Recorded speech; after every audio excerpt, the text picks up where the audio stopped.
Bonjour à tous et du coup bienvenue pour ce webinaire numéro 4 qui s'inscrit dans notre série en lien avec le Covid-19 et la reprise d'activité.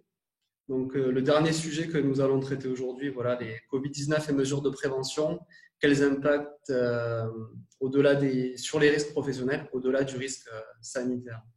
Donc pour cela, en fait, nous accueillons aujourd'hui Rita De Giovanni, qui est chargée de mission à la RACT Occitanie. Également Viviane Sampara, qui sera à mes côtés pour animer ce webinaire.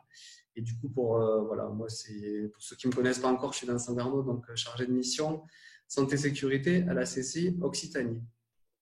Donc on est ensemble pour environ 1 heure. Au niveau de l'articulation, vous voyez, il y a deux points à l'ordre du jour. La démarche de prévention des risques doit-elle évoluer? Et enfin, on verra le rôle des différents acteurs justement pour répondre à ces impacts en lien avec les risques professionnels. Donc, il y aura 2 temps d'échange, donc un après la première partie et un en fin de seconde partie. Du coup, on vous conseille de poser vos questions au fil de l'eau par l'intermédiaire du chat et du coup Viviane les reprendra pour les poser à notre intervenante. Pour vous rappeler que du coup cette opération elle s'inscrit dans la culture prévention de la sécurité que les chambres de commerce animent en lien avec la Directe Occitanie et l'ensemble des acteurs du PRST. Dans cette opération, on a une série de webinaires à portée régionale où on vous présente des thématiques là, du coup, en lien avec l'actualité Covid, mais surtout sur la santé-sécurité des salariés. Et dans certains territoires, des actions plutôt à caractère individuel où on a des ateliers de montée en compétences, également des prédiagnostics qui vous sont proposés. Voilà, je vais maintenant passer la parole à Rita De Giovanni pour qu'elle puisse se présenter et vous détailler l'ordre du jour et enchaîner sur sa présentation. Je vous souhaite un très bon webinaire.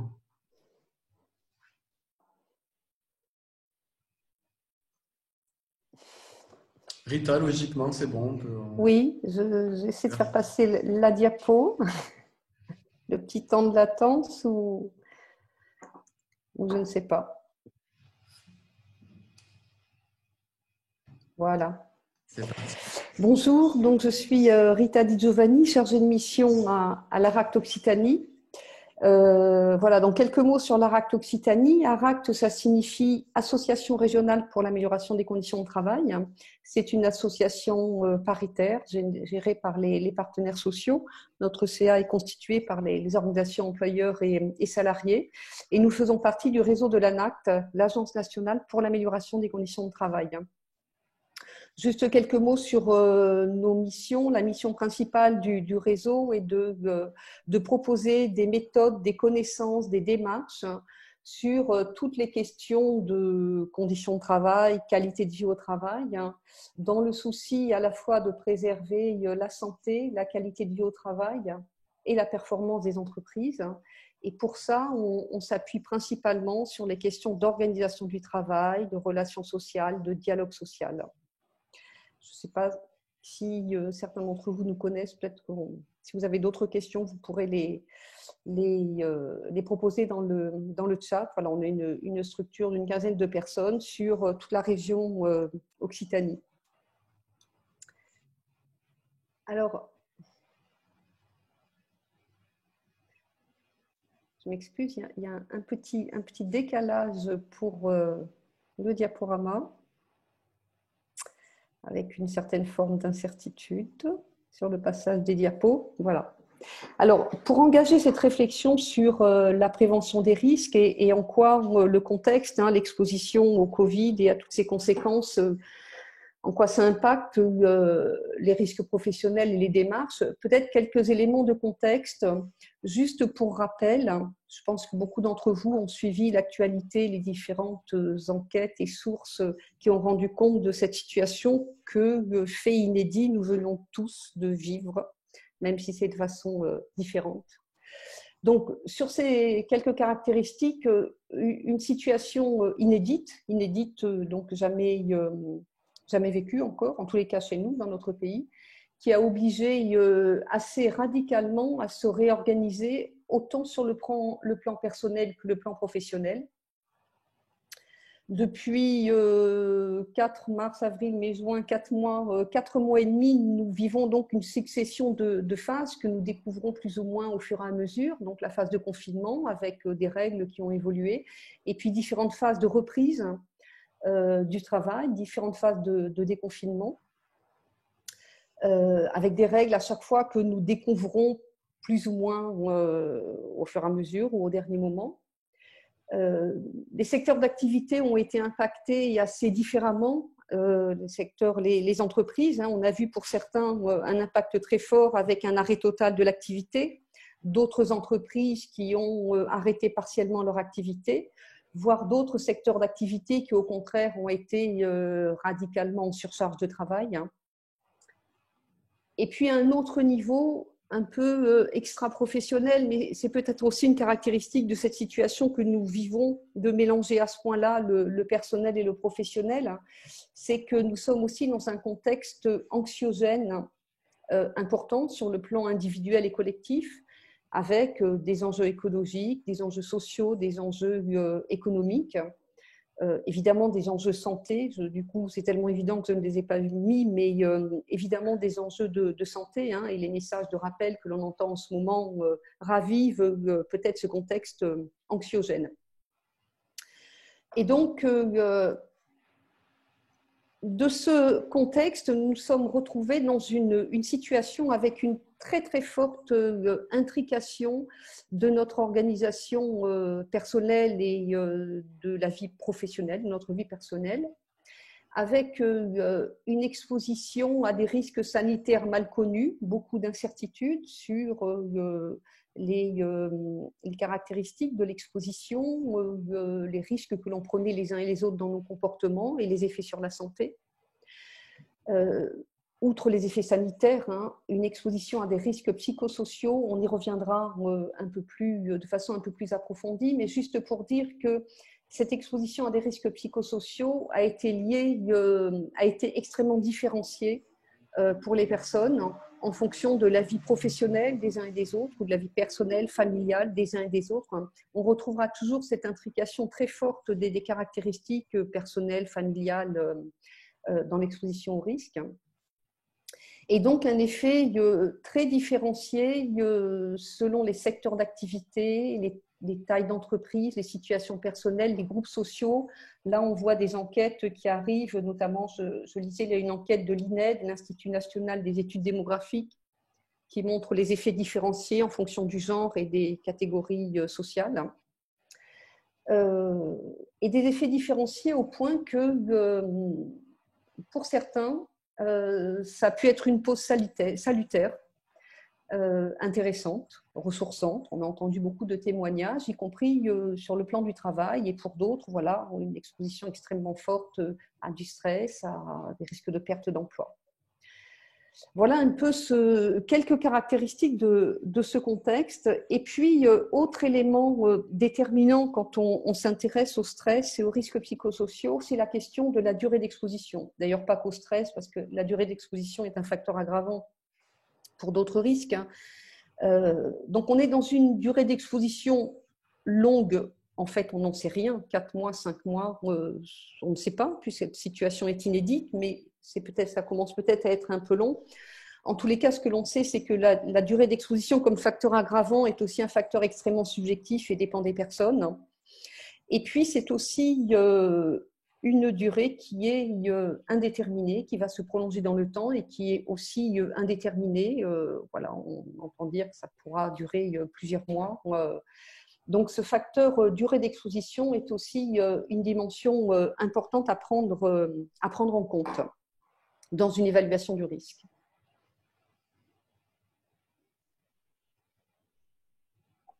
Alors, quelques repères sur les effets de ce contexte sur l'organisation du travail et les conditions de réalisation du travail, même si, comme je le disais, évidemment, ces organisations du travail et ces conditions de réalisation ont été très, très différenciées en fonction notamment des secteurs d'activité, mais quelques grandes caractéristiques. Donc, liées à ce dont je parlais tout à l'heure, les différentes phases.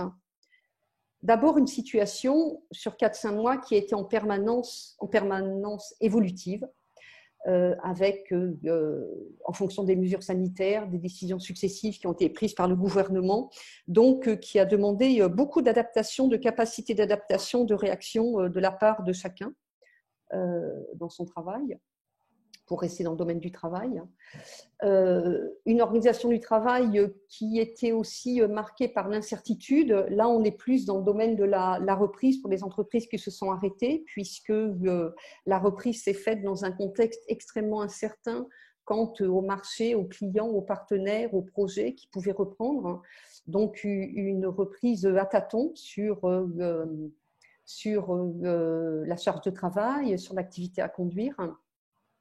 Et puis voilà, toujours très différencié selon les configurations personnelles, familiales, professionnelles. Bon, je ne reviens pas sur tout ce que tout le monde a partagé sur l'école à la maison, sur les personnes particulièrement fragiles. Voilà, toutes ces situations personnelles qui ont généré soit beaucoup d'inconfort, de stress, soit au contraire des situations relativement intéressantes pour certains.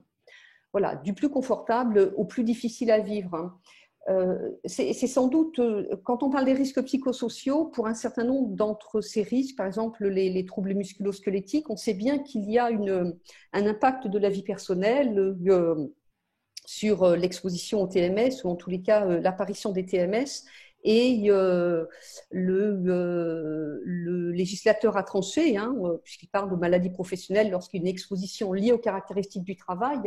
Là, on est de ce point de vue-là aussi dans une situation très, très inédite, parce que l'impact de la vie personnelle est extrêmement important sur les effets sur la santé et est très différencié. Et même si cela ne relève pas de la responsabilité de l'entreprise, il paraît difficile d'en faire abstraction. D'ailleurs, un certain nombre d'entreprises n'ont pas fait abstraction de cela et elles ont permis des reprises du travail en tenant compte notamment de la reprise de l'école, du nombre d'enfants, de l'âge des enfants.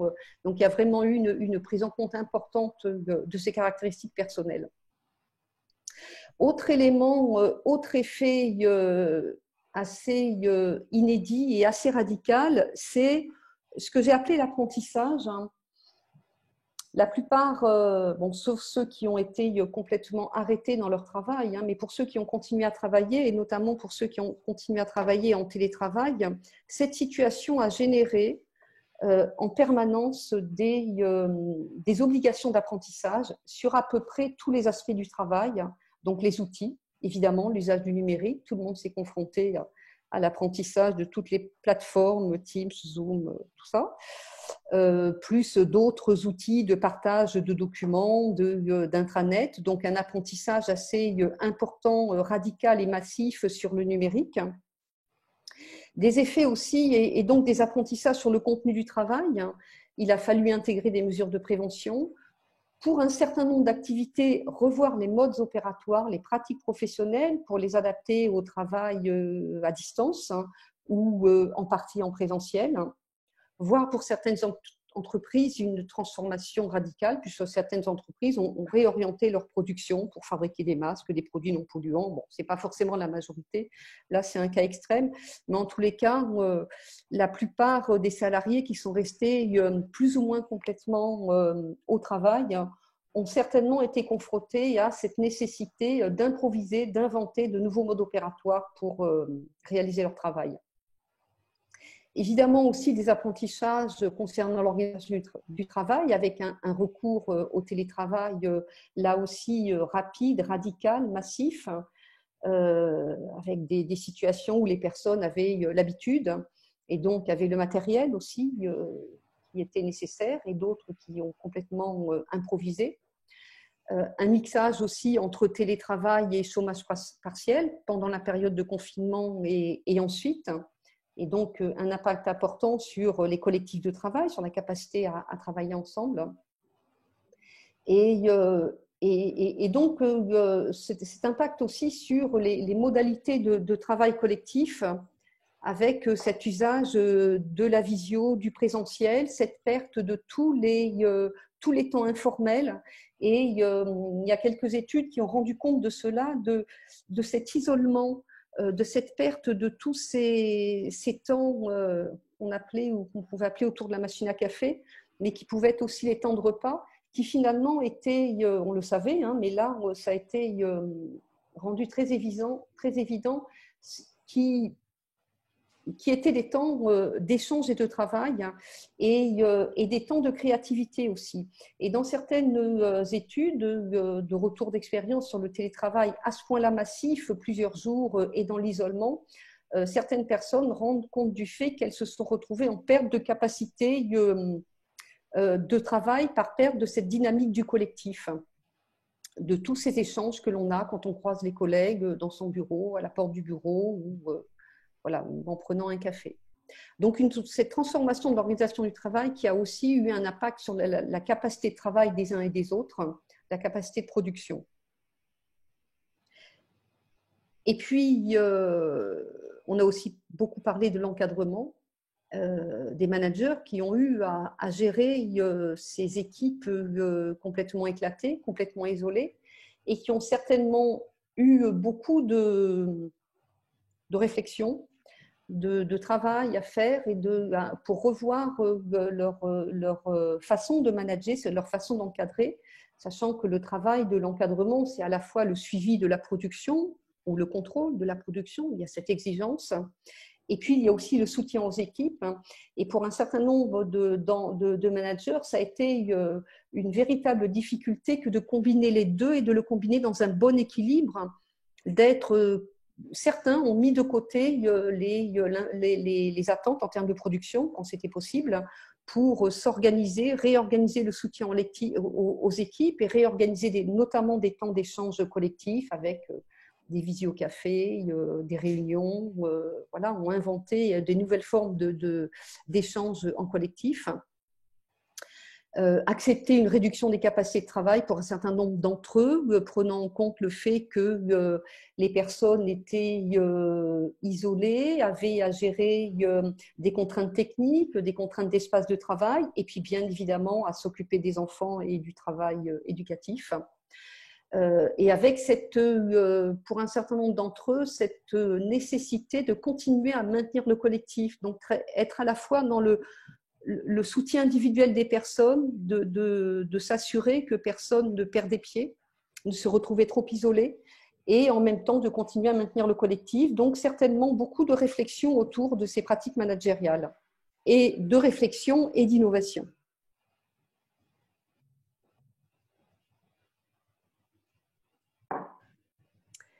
Alors, quand on parle de l'exposition au risque lié au Covid, si on est en dehors des risques sanitaires, évidemment, le premier risque qui apparaît, ou les premiers risques, sont les risques psychosociaux qui apparaissent de façon massive. Pour prendre une trame ou des repères théoriques qui sont un peu balisés, sur lesquels il y a une entente de la part de tous les acteurs de la santé, je suis repartie des 6 facteurs de risque qui avaient été proposés par le Collège d'experts en 2011, et sur lesquels l'ensemble des acteurs de la santé s'accordent pour dire qu'effectivement, ce sont les facteurs déterminants. Donc, l'intensité du travail et le temps de travail, les exigences émotionnelles, le fait d'être obligé de contrôler ses émotions, l'autonomie au travail. On sait, selon après les modèles de Karasek notamment, que la question de l'autonomie est déterminante pour réduire le stress. Les rapports sociaux, l'enjeu de la présence des rapports sociaux pour se sentir soutenu, efficace et aussi plus compétent. La souffrance éthique, le sens accordé à son travail, dont il est apparu dans un certain nombre d'études que le fait de ne pas être en accord avec une politique, une stratégie de l'entreprise, cela pouvait mettre en difficulté. Et l'insécurité de la situation de travail, l'insécurité liée à la précarité de l'emploi. Donc, c'est juste un premier aperçu. Il n'est pas question de faire une étude, j'en ai pas les moyens et de compte systématiquement tous ces facteurs de risque, mais peut-être un premier retour sur certains de ces facteurs. Si on considère l'intensité du travail, le temps de travail, on sait qu'un certain nombre de situations ont été très tendues de ce point de vue-là à cause des espaces de travail, le fait de ne pas avoir de lieu de travail, de partager, pour les personnes qui étaient en télétravail, de partager un espace avec un conjoint ou avec des enfants. Donc les espaces et les outils de travail inadaptés pour tous ceux qui se sont trouvés précipités dans le télétravail sans avoir les outils informatiques, numériques adaptés. L'apprentissage dans l'urgence de nouveaux modes opératoires. Évidemment, on peut penser à tous les enseignants, tous les formateurs, mais même si eux, ça a été massif et radical, un certain nombre de professions, de métiers, de personnel se seront trouvés dans cette situation d'avoir à réinventer des pratiques de travail dans l'urgence. Et contribuant à l'intensité du travail, évidemment la gestion des apprentissages scolaires et de la vie personnelle en général en fonction de la situation des uns et des autres. Donc, on fait l'hypothèse que cette exposition pendant la période de confinement et même après, pendant la période de déconfinement où il y a eu vraiment des situations très, très différenciées, ce mixte de reprise du travail, chômage partiel, télétravail et l'école qui ne reprenait que partiellement. Donc, on peut faire l'hypothèse qu'il y a, depuis 4 mois et demi, ou pendant 4 mois, on arrive dans la période de vacances, donc on ne sait pas trop pour l'instant ce qui se passe, mais une exposition pour un certain nombre de salariés relativement importante à ce qu'on appelle l'intensité du travail et le temps de travail.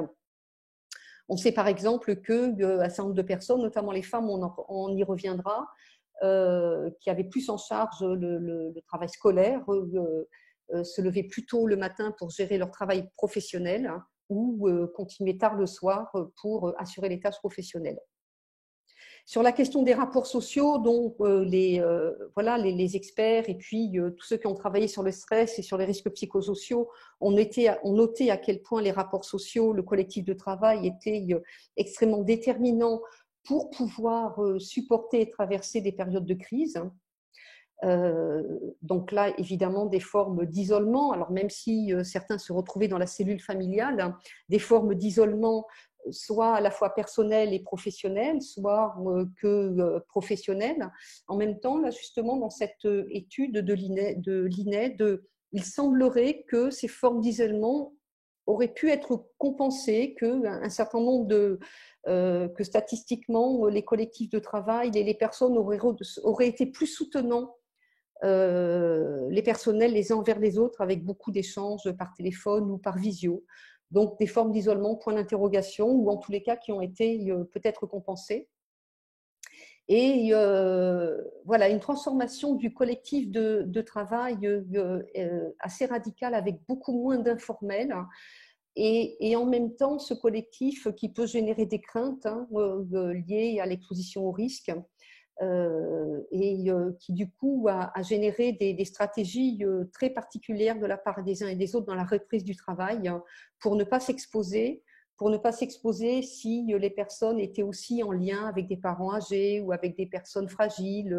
Voilà. Donc le collectif qui devient à la fois une nécessité mais qui devient potentiellement dangereux.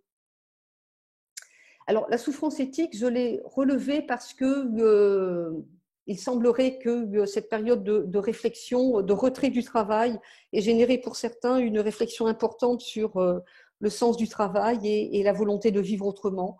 C'est peut-être anecdotique, donc bon, je l'ai relevé parce que je l'ai vu apparaître dans un certain nombre d'études, mais voilà, une réflexion assez importante sur le travail et la place que le travail prend dans la vie des uns et des autres. Et puis, bien évidemment, le facteur le plus important actuellement, c'est la question de l'insécurité de la situation de travail, une incertitude à la fois sur l'emploi. Donc, on sait que ceux qui ont le plus pâti de cette situation sont tous les emplois précaires, que majoritairement, ce sont les CDI et plutôt les hommes qui sont, entre guillemets, ont été les moins exposés à des interruptions d'emploi ou des ruptures de contrat.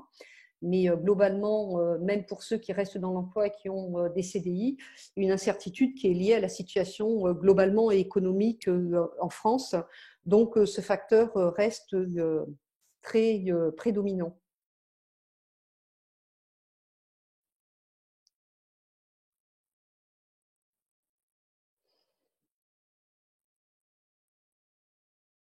Alors, je reviens sur la question de l'exposition différenciée entre les hommes et les femmes. Ce n'est pas nouveau.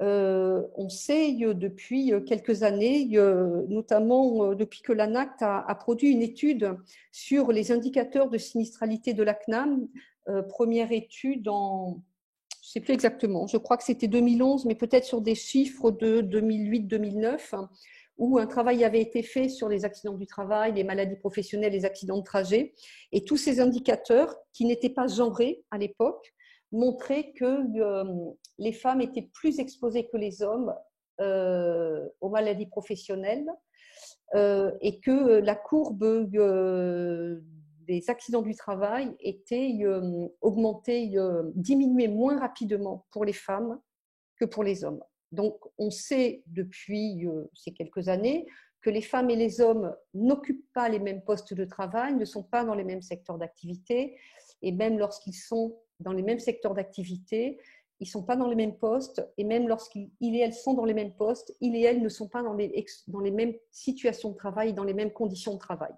Donc, il y a une exposition différenciée aux risques professionnels et un impact différencié sur la santé. Et là, apparemment, ça a été complètement majoré. L'équilibre, l'articulation vie personnelle, vie professionnelle a renforcé les inégalités entre les hommes et les femmes. Les femmes se sont en majorité occupées des enfants. Lorsqu'elles faisaient du télétravail, elles avaient moins souvent que les hommes. Les populations cadres, hommes et femmes, étaient à peu près dans les mêmes proportions en télétravail, mais les femmes avaient moins souvent que les hommes la possibilité d'avoir un espace personnel pour travailler. Globalement, les femmes ont perdu plus leur emploi que les hommes. Mais pour revenir sur cet équilibre vie personnelle, vie professionnelle, les premières études qui remontent de ces 4 mois montrent que les femmes ont cumulé, on pourrait dire, 3 journées, un triple rôle. L'entretien de la maison, de la famille, qu'elles avaient déjà en charge beaucoup plus que les hommes, mais là, ça a été majoré. L'éducation des enfants, évidemment, le travail professionnel. Donc, une exposition bien plus importante qui a renforcé les inégalités. Et puis, les femmes présentes dans certains secteurs d'activité qui ont été en majorité, qui sont restées en majorité en activité, comme les personnels de santé, les aides aux personnes, les caissières.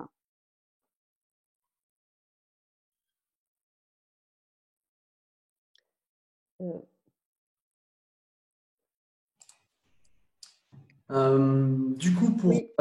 vous interroger et également vous faire réagir, on a prévu des séries de questions par l'intermédiaire de sondages. Donc, on en a un premier qui va arriver maintenant.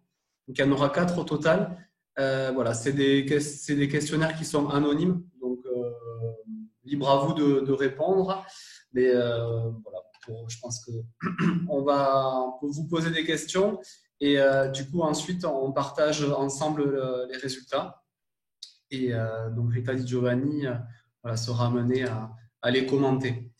Donc, voilà le premier. Normalement, il a dû s'afficher sur votre écran. Donc, on voulait avoir votre avis en fait sur voilà, les impacts sur la santé, la COVID-19. Qu'a-t-elle agrangé, pardon. Donc, est-ce que pour vous, c'est plutôt du risque chimique, plutôt du risque psychosocial, risque biologique, on entend aussi le risque de contamination, pardon, et enfin les autres risques qui peuvent être identifiés. Donc, c'est des questions à choix multiples. Vous pouvez en cocher plusieurs.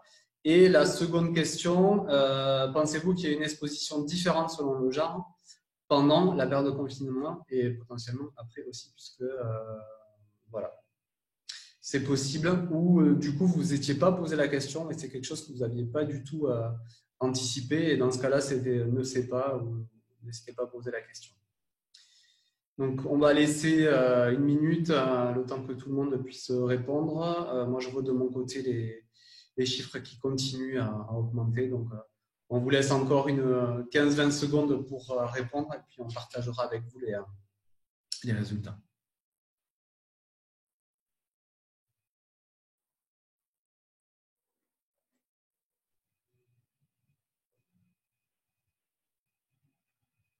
Allez, le dernier du coup, je vois que ça continue à monter mais que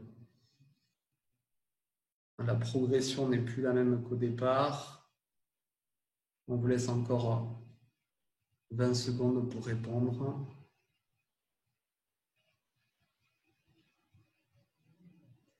Je crois que tous ceux qui souhaitaient répondre l'ont fait.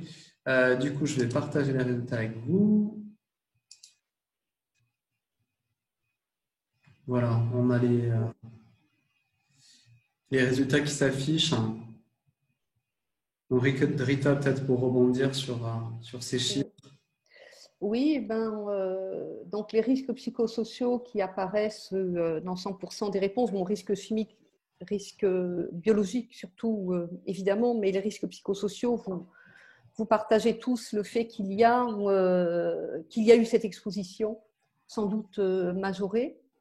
Et puis, ce qui est intéressant aussi, parce que c'était vraiment une interrogation, vous partagez le fait qu'il y a une exposition différente selon les genres. Hein, et 79% des personnes ont fait ce constat ou l'ont lu. En tous les cas, c'est intéressant qu'il y ait cette visibilité parce que depuis plusieurs années que l'on travaille sur l'égalité professionnelle, c'est vraiment l'exposition différenciée aux risques psychosociaux est vraiment quelque chose qui est assez radicalement invisible.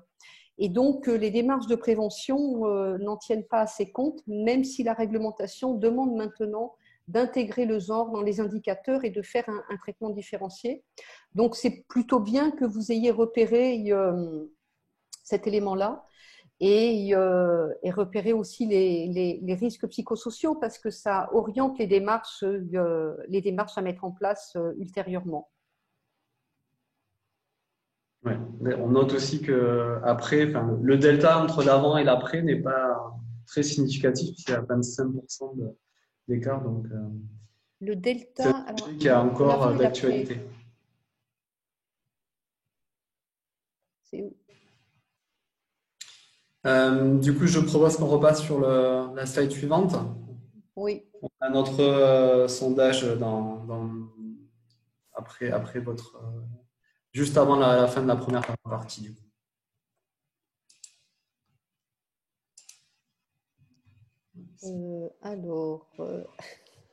Les apprentissages restent imparfaits bon, sur l'usage du numérique.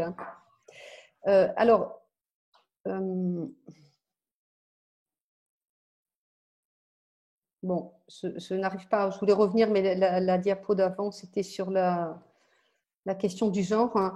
Donc, les impacts sur la santé, je termine par des effets positifs, peut-être que j'aurais pu mettre positifs entre guillemets, mais c'est comme la question des apprentissages. Tout le monde a été confronté à des apprentissages massifs, déstabilisants, plus ou moins faciles. Plus ou moins confortables et en même temps donc vécu peut-être douloureusement, mais en même temps ces apprentissages ont certainement eu des effets positifs sur la façon de travailler et de même sur la santé. Je ne sais pas si globalement les effets négatifs sont plus importants. On peut faire l'hypothèse que oui, ne serait-ce que par le dernier facteur qui est la question de l'emploi et de la situation économique, donc ce contexte très anxiogène. Mais en tous les cas, il est intéressant aussi de tenir compte du fait que pour certains, où ça a été plutôt positif, où ça a été assez partagé, avec cette prise de distance assez salutaire, hein. Bon, voire radicale, certains ont souhaité carrément changer de travail, hein. Mais au début du confinement, on entendait quand même beaucoup de témoignages de personnes disant ça fait quand même du bien de s'arrêter. Et du coup, ça témoigne aussi de l'intensité du travail auquel tout le monde, plus ou moins, est exposé, et des conditions de travail dans lesquelles les personnes étaient plus ou moins exposées avant. Ce coup d'arrêt brutal a été parfois bien accueilli. Arrêter de se déplacer, arrêter de courir, arrêter de traiter plein d'informations, arrêter d'avoir des tonnes de mails. Bon, un peu de repos pour l'esprit. Autre effet positif, la découverte du télétravail et malgré tout, malgré ce que j'ai dit tout à l'heure, qui reste vrai, parce que là, le télétravail tel qu'il a été vécu en mode dégradé. Ce n'est pas le télétravail tel que normalement il doit se vivre lorsqu'une entreprise décide d'organiser le télétravail et donc le fait après une concertation, après une négociation et en ayant bien calé avec tout le monde les conditions de travail dans cette configuration-là. Donc là, ça a été fait en mode dégradé. Mais malgré cela, pour un certain nombre, la découverte du télétravail, donc l'équilibre avec la vie personnelle, la réduction des déplacements, et pour les aspects environnementaux, la réduction de la pollution, les économies de temps passées dans les transports. Donc un côté positif de ce point de vue-là. Et puis aussi pour les entreprises et certains salariés, le fait d'accepter que un certain nombre de fonctions peuvent être en télétravail. C'était vécu de façon plus réducteur avant. Certaines fonctions ne pouvaient pas être imaginées comme pouvant être en télétravail. Donc là, ça a ouvert la porte à cela. Voilà. Et puis des nouveaux apprentissages individuels et collectifs. Et ça participe de l'enrichissement du travail. Et on sait que l'enrichissement du travail, ça participe aussi à la santé au travail. Une présence plus importante auprès de sa famille. Pour l'instant, là, les enquêtes montrent que la présence plus importante auprès de la famille a été plutôt bénéfique en majorité pour les populations, pour les ouvriers plutôt que pour les cadres. L'hypothèse est que les cadres avaient peut-être accumulé télétravail et vie de famille, alors que les ouvriers qui sont sur des métiers où le télétravail est moins facile étaient plus en chômage partiel. Donc, eux ont pu bénéficier de leur vie de famille et retrouver un autre équilibre.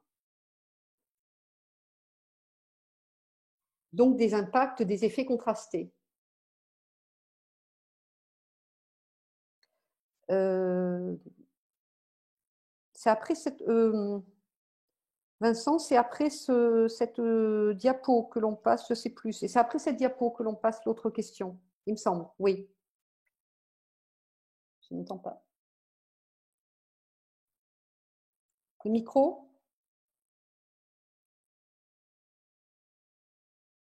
Bon, je crois que c'est après.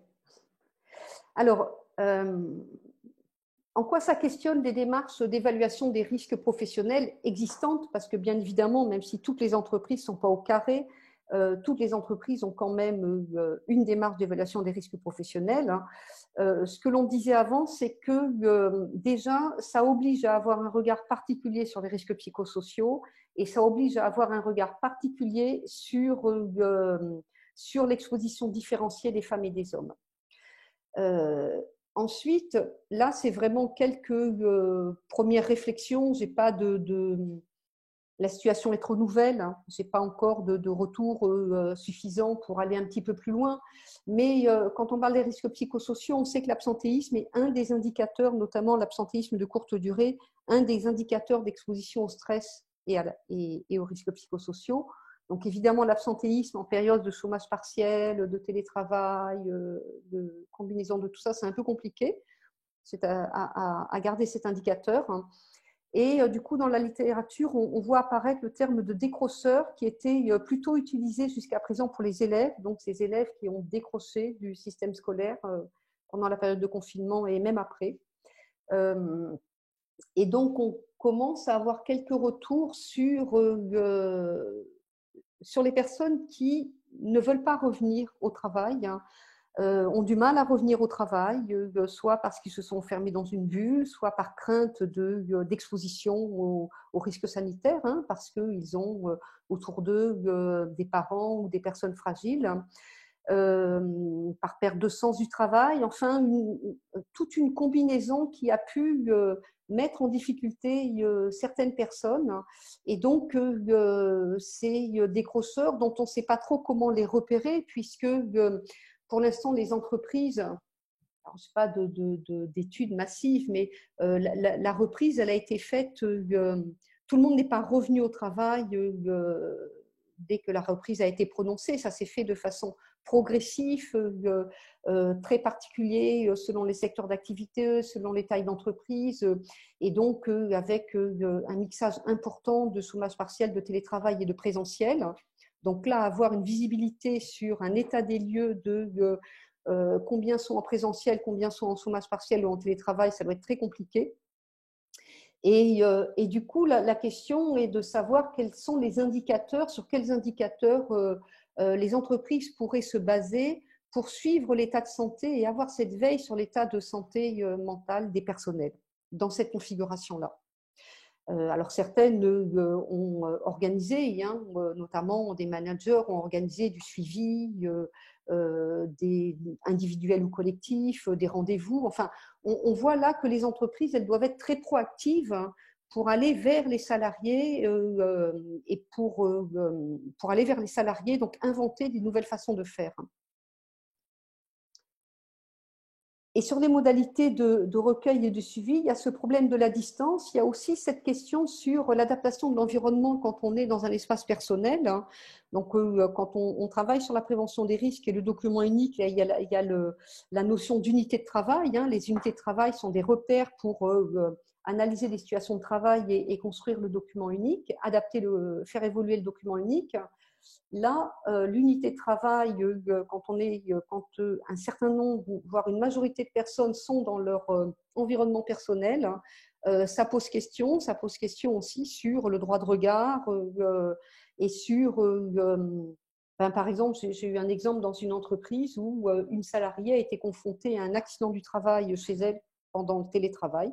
Elle s'est tout simplement tordu la cheville en descendant les escaliers, en allant imprimer quelque chose pour son travail. C'est un accident du travail, c'était pendant le télétravail, mais c'est dans le lieu d'habitation et donc l'entreprise se demandait comment faire pour faire l'enquête, pour poursuivre cette situation. Voilà, donc on voit que ça vient de façon très, très concrète percuter obliger à inventer aussi là des indicateurs et des façons de les suivre. Je vous redonne la parole pour les questions. Vincent? Le temps d'activer mon micro, oui. Désolé. Ah. On passe au sondage du coup numéro 2.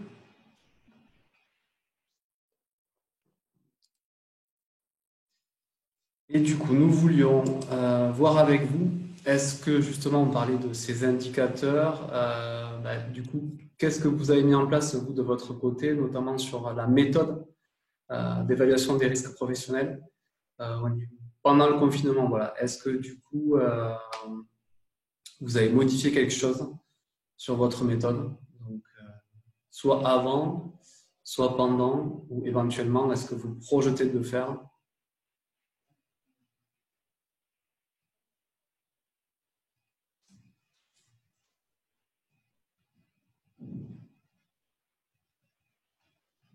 Donc, du coup, je vois que les chiffres progressent.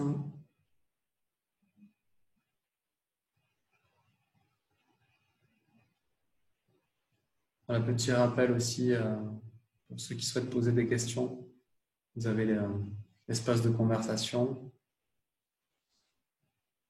Donc, on va laisser encore 10 secondes pour les derniers.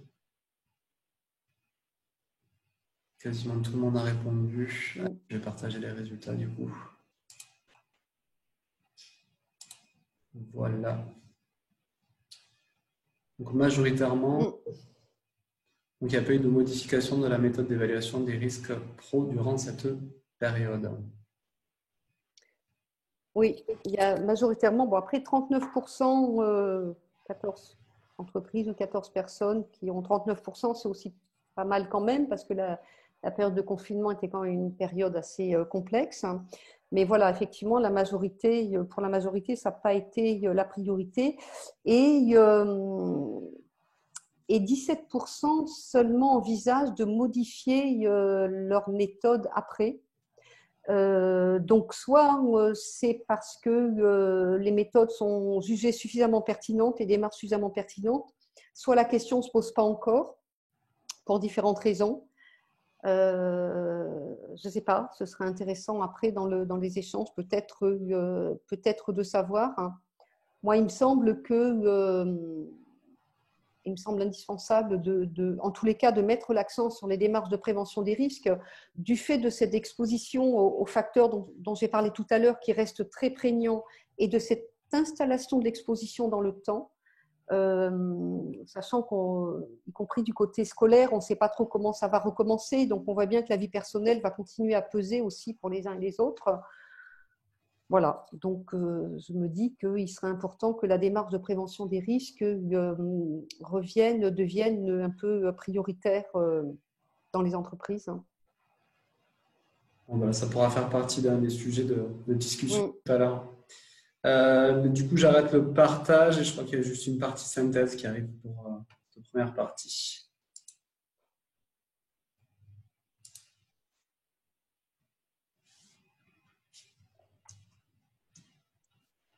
Alors, quelques points de synthèse, hein. Des impacts sur la santé qui sont partiellement connus, les impacts sanitaires notamment, hein, ce qui participe d'ailleurs au contexte anxiogène, hein, puisqu'on apprend au fur et à mesure des informations sur les modalités de contamination, sur la gravité, sur voilà, donc des impacts sur la santé encore partiellement connus, des impacts qui sont évolutifs. Fonction de la période en cours et d'un proche avenir, on ne peut pas se dire bon bah ça y est, on en est sorti, maintenant c'est des vacances et à la rentrée on reviendra dans le monde d'avant. On n'y reviendra pas. Et à la rentrée, on va continuer à être dans une situation où il faudra tenir compte de ce risque et tenir compte d'une activité dégradée dans les entreprises. Donc, toujours ce facteur durée d'exposition qui va être très prégnant. Et voilà, avec deux facteurs de risque quand même un peu importants dans l'avenir. Une peut-être autre période de confinement. Donc même si on a eu la première expérience et qu'on peut se dire que ça servira et qu'elle sera vécue moins difficilement, on ne sait pas. Et puis ces incertitudes très fortes qui pèsent à la fois sur l'emploi et sur la reprise d'activité. Évidemment, les deux sont liés, mais c'est pas exactement la même incertitude, parce que ça ne pèse pas de la même façon sur les personnes. Donc, on voit bien que de la même façon que l'État continue à dire que le risque est là, qu'il faut continuer à tenir compte des gestes barrières, des mesures de sécurité, eh bien, on pourrait dire qu'il est vraiment important de s'atteler à prendre en compte notamment les risques psychosociaux et à suivre les personnels et à trouver des démarches qui permettent aux uns et aux autres de traverser cette période. La particularité aussi, c'est la question d'adaptation. C'est vraiment une période… On disait déjà depuis quelques années que les entreprises étaient soumises à des transformations importantes, fréquentes, assez radicales, qui prenaient en compte l'organisation du travail, les techniques, la stratégie. Mais là, ça a été à la fois radical, massif sur toutes les questions de travail et comment dire, en perpétuel renouvellement. Les personnes ont dû faire vraiment preuve de capacité d'adaptation depuis 4 mois. Presque toutes les 3 semaines, le contexte changeait. Et donc, et ça va continuer pendant quelques mois. Donc, il y a vraiment un enjeu à continuer à favoriser ces capacités d'adaptation en tenant compte des effets sur la santé. On a vu tout à l'heure que cette adaptation, elle a été à la fois facteur de charge de travail, de stress, mais aussi enrichissante par certains aspects. Et un grand nombre d'entreprises qui font un retour d'expérience commencent à se dire, bon, bah, qu'est-ce qu'on a inventé qui finalement a allégé la charge de travail, a favorisé le collectif, a amélioré les choses. Et ça, c'est important parce que c'est à la fois bien pour l'entreprise, mais c'est bien aussi pour la santé des personnes de se dire que tout ce qui a été éprouvant, inventé, construit est aussi positif et permet de continuer justement à s'adapter de façon durable et surtout à répondre aux enjeux économiques de l'entreprise. Voilà. Et puis la nécessité de trouver les moyens de s'appuyer sur une démarche de suivi et de prévention des risques professionnels. Alors, pour cela, il y a des ressources. pour accompagner les entreprises, des ressources internes, les acteurs internes, des acteurs externes, des dispositifs d'aide et des ressources en ligne. Alors, sur les acteurs internes,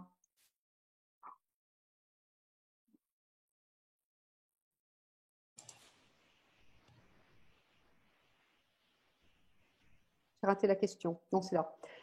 Sur les acteurs internes, l'employeur, évidemment, est le premier acteur de la démarche de prévention des risques, à la fois parce qu'il a une responsabilité en termes de moyens, de démarche, de préserver la santé des salariés, une responsabilité, une obligation d'élaboration d'un document unique, pas seul, mais de mise en place d'une démarche pour élaborer le document unique et surtout l'actualiser.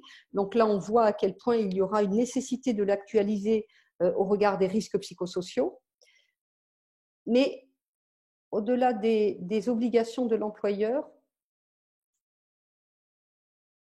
il peut avoir un rôle aussi.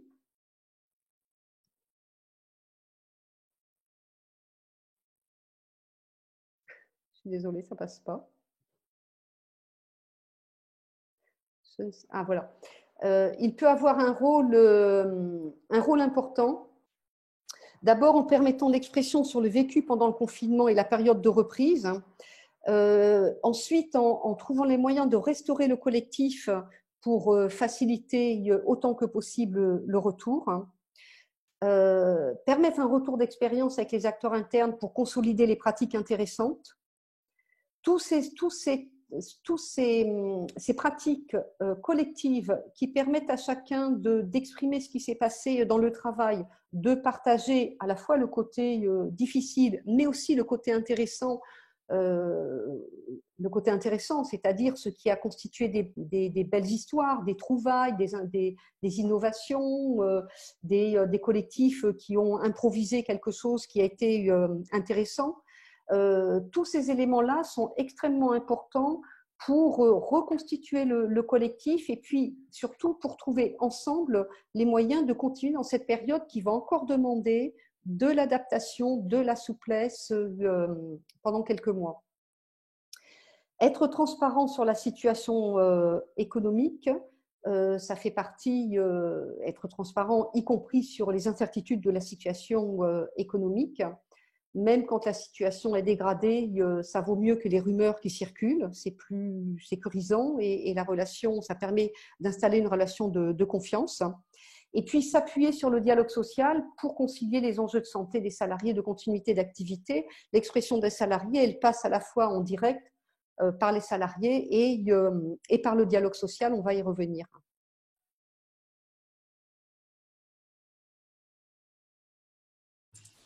Alors, du coup, on avait prévu un autre sondage, donc sondage numéro 3. Hop.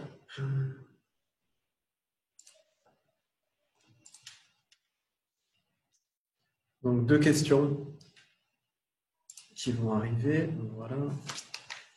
Donc, est-ce que vous avez engagé des démarches spécifiques pour maintenir une écoute active et vous assurer de l'état de santé de votre personnel, donc qui était principalement pendant cette période de confinement à distance ou en télétravail?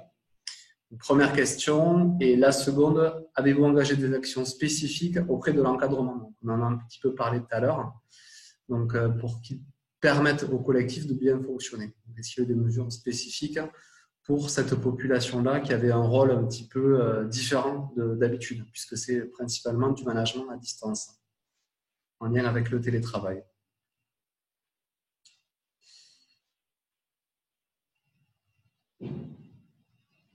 Donc là, on avait des questions à choix unique, vous avez dû vous en apercevoir.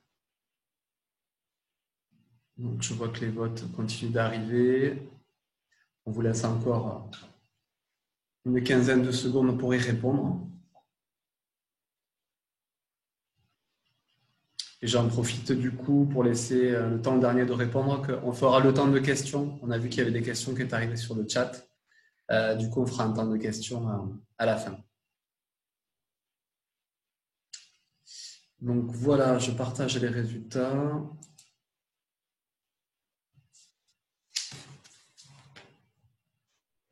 c'est plutôt intéressant de voir que, même si c'est un quart seulement, c'est intéressant de voir qu'en majorité, il y a eu des démarches spécifiques et que autant du côté des personnels que du côté de l'encadrement, qu'il y a une réactivité aussi de ce côté-là.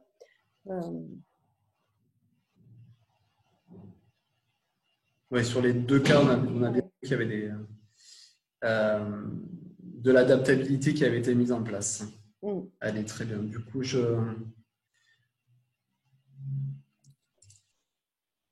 En fait, ça nous permet aussi, ces sondages nous permettent aussi de voir un petit peu comment ça s'est passé dans les entreprises pendant cette période.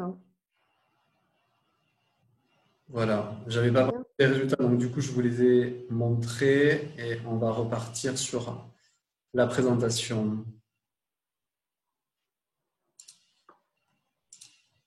Voilà, je vous redonne la main du coup à Rita. Alors, sur les acteurs internes, il y a évidemment les salariés qui ont une obligation de prendre soin de leur santé et de la leur et de celle des autres. Donc, c'est intéressant aussi de rappeler cette obligation des uns et des autres et un droit de retrait. Bon, je n'insiste pas plus, là, ce sont les éléments réglementaires, c'est juste un rappel parce qu'il y a déjà eu un webinaire sur les aspects prévention des risques et un peu plus sous l'angle réglementaire.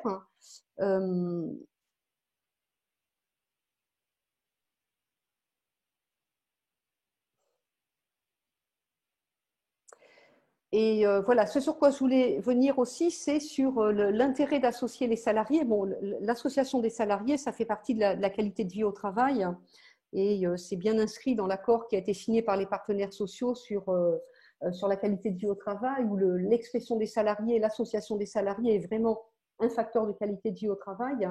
Pourquoi c'est intéressant? Parce qu'ils apportent leur connaissance des situations réelles de travail, parce qu'ils apportent les savoir-faire, les compétences, les innovations, tout ce qui est mobilisé la plupart du temps dans les situations de travail, mais c'est encore plus important la suite à cette période où d'abord il y a eu comme je le disais, une nécessité de s'adapter, de transformer ses pratiques de façon radicale et fréquente, et en plus peut-être avec une certaine forme d'invisibilité du côté de l'encadrement et de la direction, puisque chacun était chez soi.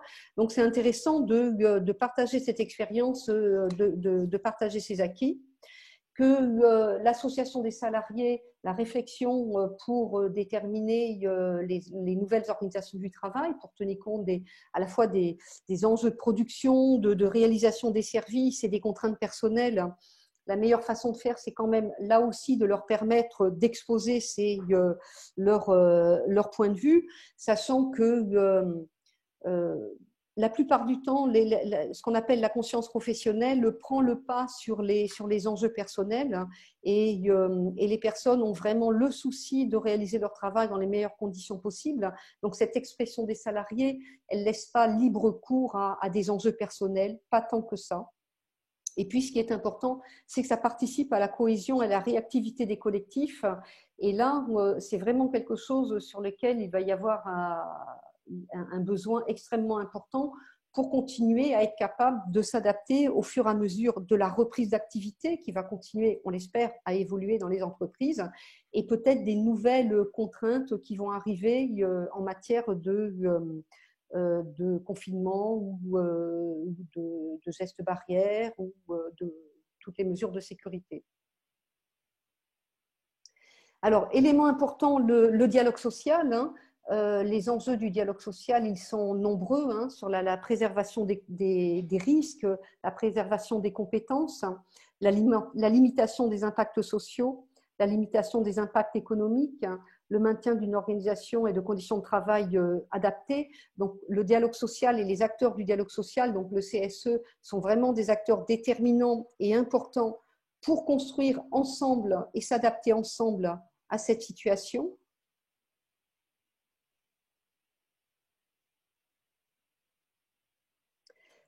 Quelques remarques sur comment faire pour qu'un dialogue social de qualité puisse être installé. Évidemment, prendre en compte les questions de santé comme les questions de stratégie de l'entreprise, d'où l'intérêt aussi de la transparence sur les enjeux économiques, traiter les sujets santé-sécurité au plus près des réalités du terrain. Là, on renvoie aussi aux principes généraux de prévention et à la démarche de prévention des risques qui conduit à aller regarder l'activité réelle des salariés et associer les personnes concernées. Développer les moyens, les ressources des acteurs du CSE à la hauteur des enjeux de l'instant. Ça peut être des questions de formation, ça peut être du temps, de concertation. Et puis, s'appuyer sur les ressources externes, donc si service de santé au travail, CARSAT, OPPBTP pour le bâtiment ou ARACT. Je vais justement balayer maintenant les ressources externes sur lesquelles vous pouvez vous appuyer. Rita, il y avait une autre question. Oui, Vincent. Dernier sondage avant de passer aux ressources externes. Ouais. Que je vais lancer tout de suite, du coup.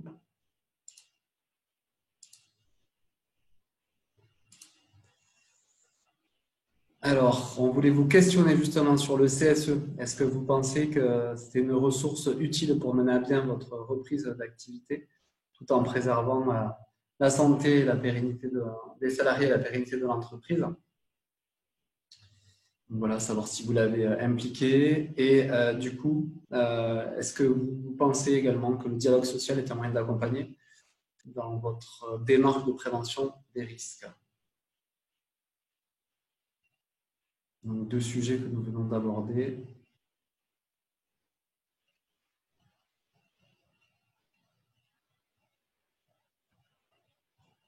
On laisse encore 20 secondes.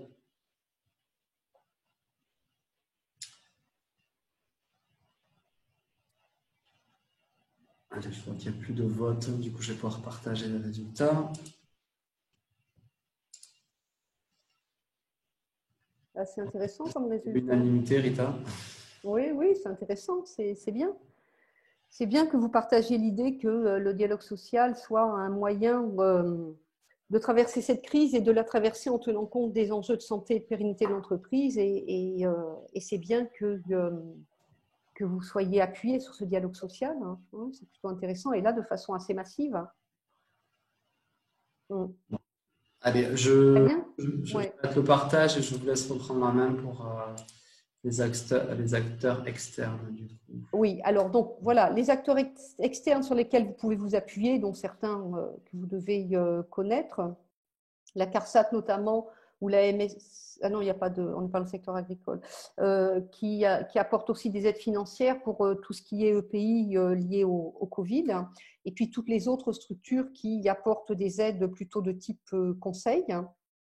Et je vais revenir sur ces acteurs externes à travers un dispositif qui s'appelle Objectif Reprise et qui a été mis en place par la Direction générale du travail, le ministère du Travail et l'ANACT, qui vise à accompagner les entreprises individuellement ou collectivement, c'est-à-dire une entreprise ou un collectif d'entreprises, pour leur permettre de se réorganiser dans cette période de reprise en prenant en compte des mesures de prévention, les pratiques de gestion des ressources humaines, l'organisation et les modalités de réalisation du travail. C'est un dispositif qui est entièrement financé par des fonds publics et qui est à plusieurs… voilà, qui permet de traiter soit les questions de ressources humaines, soit les questions d'organisation du travail, management, dialogue social, soit les questions de prévention des risques. Donc, ce qui couvre l'ensemble des questions organisation, conditions de travail. Et donc, pour traiter l'ensemble de ces questions, le dispositif prévoit une première étape qu'on appelle la phase d'entrée qui vise à permettre aux entreprises de répondre à un questionnaire.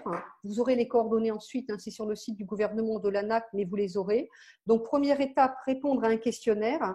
Suite à un questionnaire, l'entreprise a espèce de synthèse graphique qui lui permet de voir sur l'ensemble des champs dont on vient de parler, le champ sur lequel il serait intéressant qu'elle travaille. Et là, soit l'entreprise utilise les ressources qu'on lui propose, qui sont des ressources en ligne, de webinaires, de documentation, tout un tas de ressources issues de l'ensemble des acteurs externes dont on a parlé tout à l'heure. et donc l'entreprise continue seule, soit l'entreprise souhaite être accompagnée et là, elle coche une petite case à la suite de ce questionnaire et on lui propose un rendez-vous de 2 heures, une demi-journée pour approfondir approfondir la question, approfondir la demande et proposer soit un appui approfondi, un accompagnement, soit pareil, des ressources pour qu'elle puisse poursuivre seule, des premières ressources méthodologiques pour qu'elle puisse poursuivre seule et répondre à ces questions. Donc, 3 phases pour ce dispositif qui est entièrement financé par des fonds publics. Il s'adresse quand même à des entreprises de moins de 250 salariés. Ce n'est pas pour les grosses entreprises, c'est vraiment pour les PME. Et pour les entreprises de moins de 11 salariés, ce qui est proposé, c'est un accompagnement collectif. Par exemple, là, il y a un accompagnement collectif qui s'est mis en place pour les entreprises du secteur de l'hôtellerie-restauration. Et ensuite, pour les entreprises de plus de 11 salariés, des accompagnements sont proposés. Ils sont actuellement faits par des consultants qui ont été sélectionnés par l'ANACT. Et je suis passée un peu rapidement sur la phase 2. En fait, la phase 2 permet de spécifier avec l'entreprise le besoin qu'elle a. Donc, est-ce qu'on est sur des aspects RH, est-ce qu'on est sur des aspects prévention ou est-ce qu'on est sur des aspects organisation et management, et en fonction des thèmes que l'entreprise, du sujet sur lequel elle a besoin de travailler, on renvoie à tous les partenaires extérieurs qui permettent d'aider l'entreprise, donc l'appui conseil RH, les services de santé au travail, la CARSAT, CPREA, tous les partenaires qui composent ce dispositif. Et si l'entreprise veut aller plus loin, alors elle peut bénéficier de l'appui d'un consultant.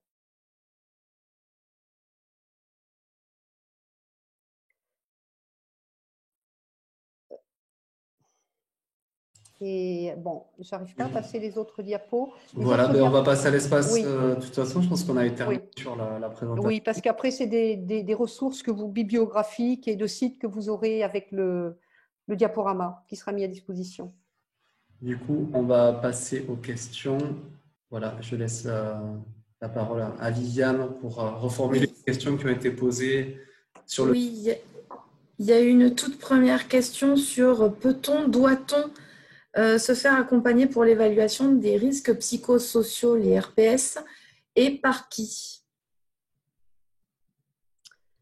Alors, pour l'évaluer, vous pouvez vous faire accompagner. Donc, le dispositif Objectif Reprise peut vous aider à traiter les questions de prévention, et notamment en ayant recours au service de santé au travail, à la CARSAT qui pourra vous aider sur ces risques-là. Et les consultants, et si vous souhaitez un accompagnement plus long, les consultants pourront vous accompagner.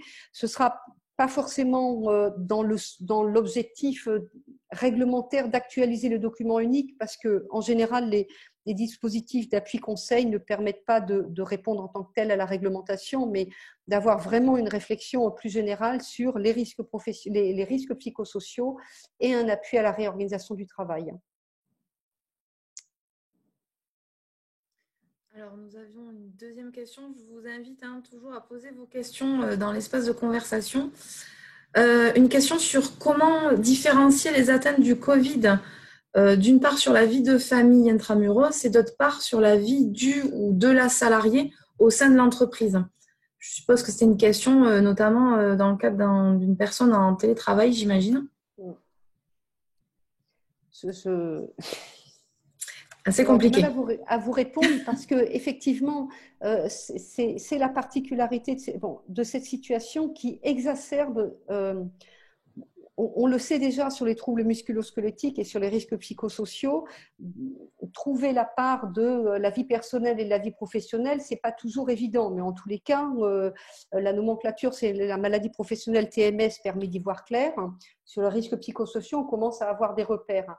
Là, très sincèrement, il y a une telle intrication de la vie personnelle et de la vie professionnelle que en quoi différencier l'impact de s'occuper des enfants ou avoir une charge de travail ou passer des heures en visio être séparé de ses collègues, je ne suis pas sûre que ce soit possible.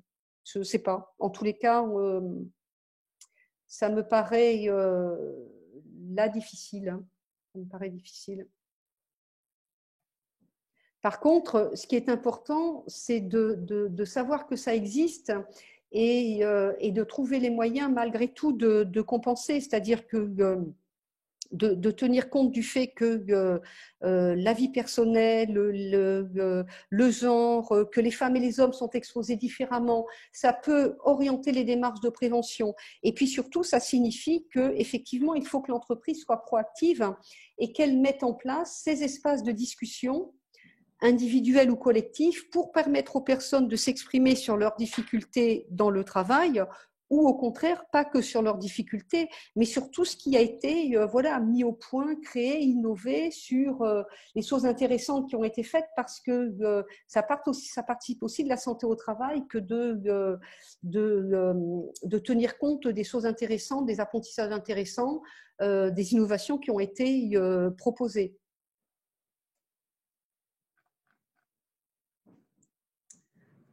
Voilà, donc j'ai pas d'autres questions. S'il y a encore quelques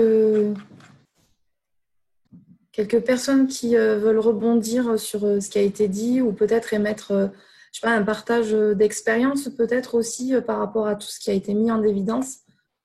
Le but étant aussi de ce webinaire était aussi d'éveiller la conscience aussi sur cet état assez inédit. Une autre question, donc, comment prendre en compte l'exposition au Covid d'un salarié en télétravail par son conjoint étant maintenu en activité? Alors, type travail dans le domaine de la santé, d'accord.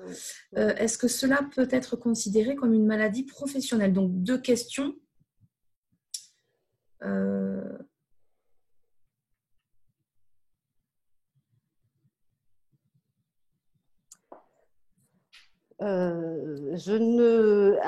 À part que chacun, en fait, ça renvoie chacun au respect des mesures de sécurité, des gestes barrières qui sont proposés par le gouvernement, y compris dans sa vie privée, ce qui est certainement pas facile. Mais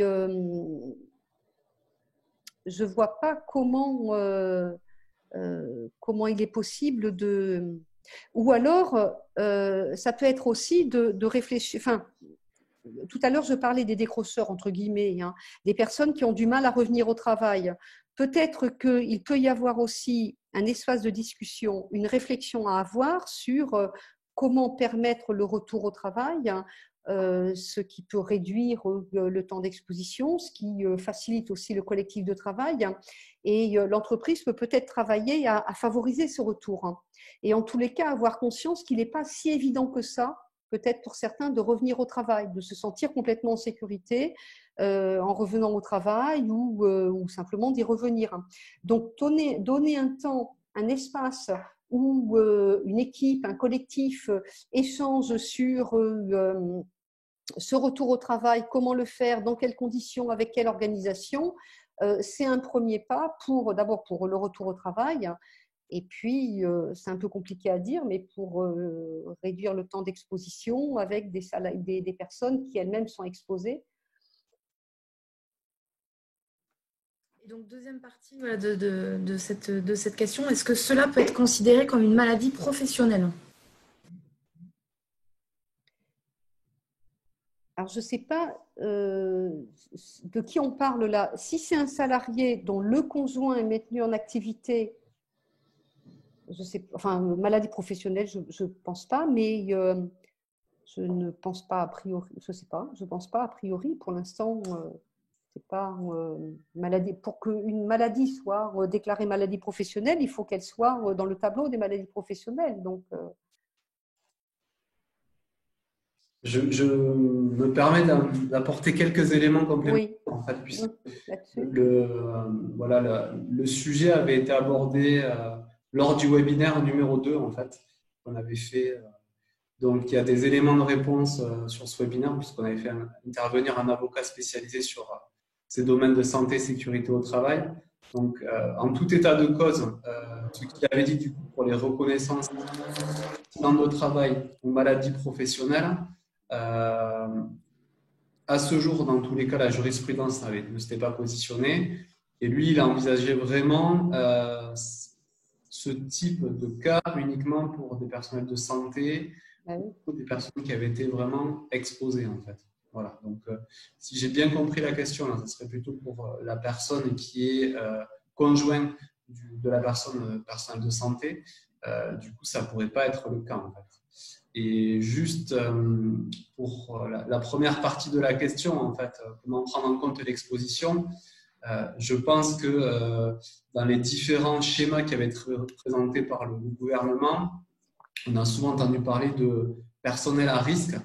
Et voilà, on pourrait qualifier cette personne de personnel à risque. Du coup, il faut adapter la procédure en fonction, c'est-à-dire que après le 11 mai, quand il y a eu les reprises d'activité in situ, il y avait peut-être voilà, des procédures spécifiques à mettre pour ce genre de personnes où on leur demandait, avec accord et consultation bien sûr du CSE et des autres instances dans l'entreprise, de potentiellement, voilà, puisqu'il y avait un risque de contamination par le conjoint, peut-être continuer du télétravail à temps plein, alors que d'autres salariés étaient amenés à revenir progressivement sur le site.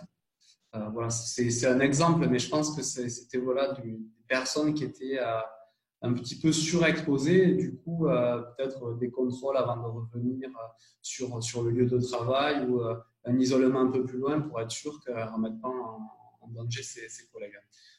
Tout est à réfléchir. Après, je pense qu'il ne faut pas hésiter à consulter voilà, la médecine du travail ou l'ensemble des acteurs, comme on verra tout à l'heure, du PRST ou des ressources nationales comme les gens de l'INRS, avec des guides pour voilà, partager l'expérience, avoir un retour d'expérience de comment répondre à ce type de situation. Alors, Vincent, tu viens peut-être de répondre à une autre question qui vient d'arriver, la deuxième partie d'une dernière question qui vient d'arriver. Comment gérer, comment calmer et je suppose aussi comment rassurer un salarié qui est en état de stress causé par cette exposition au risque Covid? Et donc, est-ce qu'on conseille de passer par la médecine du travail pour peut-être trouver des moyens pour calmer, rassurer ce salarié? Peut-être que là, alors passer par la médecine du travail, oui, la médecine du travail est une ressource, mais aussi voir d'où provient ce risque. Est-ce que c'est parce que là, on voit que le risque d'exposition, il est perçu différemment par les personnes. Soit il est dans la sphère personnelle, le cas précédent. Soit ce sont des personnes qui se sentent exposées parce qu'elles prennent les transports en commun pour venir travailler. Soit ce sont des personnes qui se sentent exposées au travail. Donc, il y a peut-être une première réflexion à avoir pour savoir d'où vient ce risque. Ou alors, c'est cet état anxiogène général. Mais ça peut être intéressant de rentrer dans la démarche d'évaluation des risques et d'essayer quand même de caractériser et d'aider la personne à caractériser l'espace, le lieu où elle se sent le plus exposée, parce que du coup, la réponse est différente. Si c'est dans les transports en commun, ben, ça dépend, est-ce qu'elle est obligée de les prendre ou pas, est-ce que ça peut être couplé avec du télétravail. Si c'est dans l'entreprise, eh bien là, voilà, en fonction de l'activité, des espaces de travail, de plein de choses, l'entreprise a peut-être des moyens de sécuriser les personnes. Mais la première étape, à part voir la médecine du travail, c'est quand même essayer de, comme dans une démarche d'évaluation des risques, d'objectiver, de passer par une phase un peu de caractérisation de la situation. Ça permet aussi de faire baisser l'anxiété. Peut-être aussi refaire le parallèle du coup avec cette réactualisation de son document unique, du coup, qui permettra collectivement avec une forme de dialogue social, comme on l'a vu dans la présentation, de pouvoir mettre en place les meilleures actions de prévention pour justement rassurer et calmer cet état de stress causé par cette situation inédite. Du coup, oui, Il y a pas mal de ces questions auxquelles on a répondu lors des différents webinaires. Donc, je le rappelle, en fait, les webinaires sont enregistrés. Donc, là, vous allez recevoir dans tous les cas, suite, donc dès demain, le lien pour revisionner celui-ci et en cherchant sur les vidéos qui sont présentes sur notre site internet, vous allez pouvoir retrouver les webinaires précédents. Donc, on a abordé voilà, la gestion des personnes un petit peu anxieuses, notamment lors du dernier webinaire qui était vraiment un zoom sur les RPS, avec un volet communication qui est très important. Et pour la question précédente, en fait, voilà, il y a des éléments de réponse qui seront sur le webinaire numéro 2 où on parlait de la responsabilité de l'employeur. Du coup, s'il n'y a plus de questions, je vous propose de passer aux ressources disponibles. C'est autant de guides qui nous permettront voilà, de répondre à vos interrogations. Et suite à cela, voilà, on coupera l'enregistrement et on vous demandera de rester pour répondre à un dernier questionnaire de satisfaction.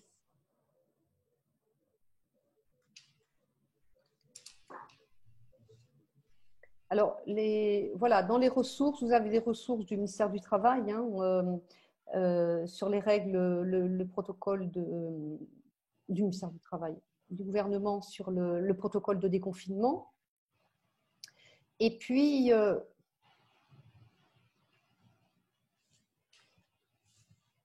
et là, vous avez plusieurs ressources donc, du ministère du Travail, de l'ARACT, Occitanie, de la directe qui renvoie sur le dispositif objectif reprise. Vous avez là un document pour accompagner le développement du télétravail.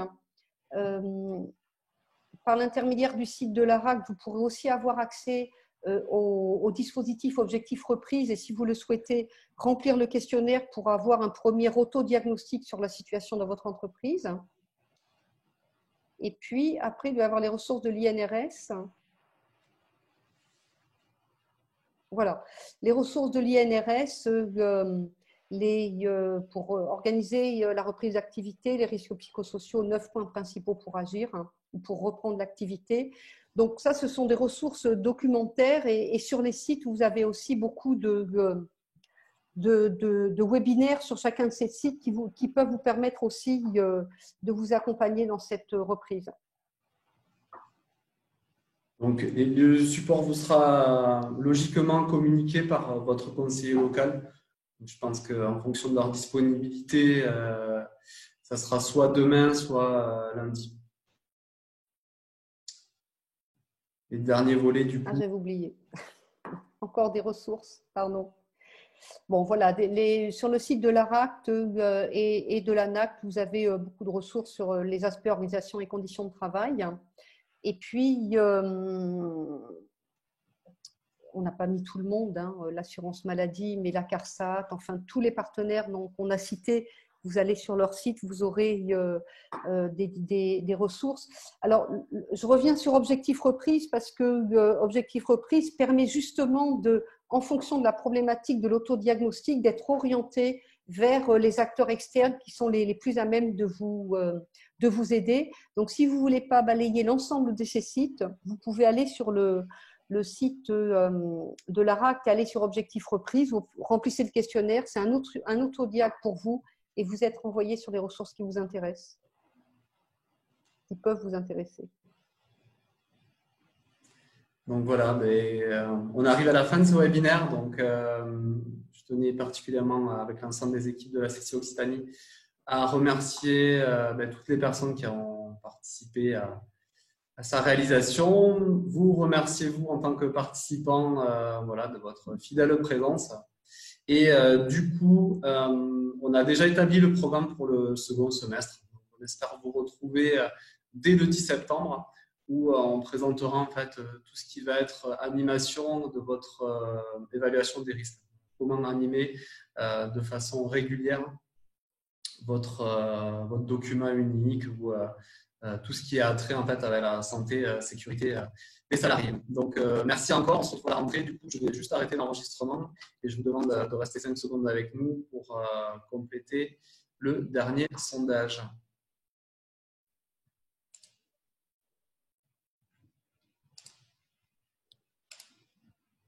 voilà, on a les questionnaires de satisfaction du coup.